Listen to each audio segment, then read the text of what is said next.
પાલિતાણા મહાનગરપાલિકાની નોટિસ બાદ પાલિતાણા શહેરમાં ધાર્મિક વિવાદ સર્જાયો છે।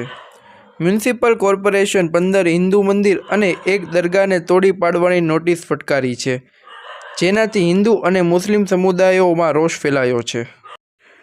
કોંગ્રેસ પક્ષના આગેવાનોએ આ મુદ્દે એક દિવસીય ધરણા કાર્યો કર્યા હતા અને પ્રાંત અધિકારીને આવેદનપત્ર આપી ચેતવણી આપી હતી કે જો આ આસ્થા કેન્દ્રો તોડી પાડવામાં આવશે તો તેઓ કાર્યક્રમ યોજશે।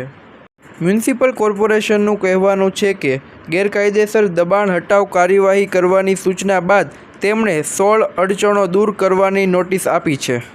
હવે જોવાનું એ રહે છે કે કોંગ્રેસ આ ધર્મની લડાઈ જીતી શકશે કે કેમ અને મહાનગરપાલિકા પોતાના નિર્ણય પર અડગ રહેશે કે કેમ। આ એક રસપ્રદ કિસ્સો છે જેમાં ધર્મ અને રાજકારણ વચ્ચેની લડાઈ જોવા મળી રહી છે।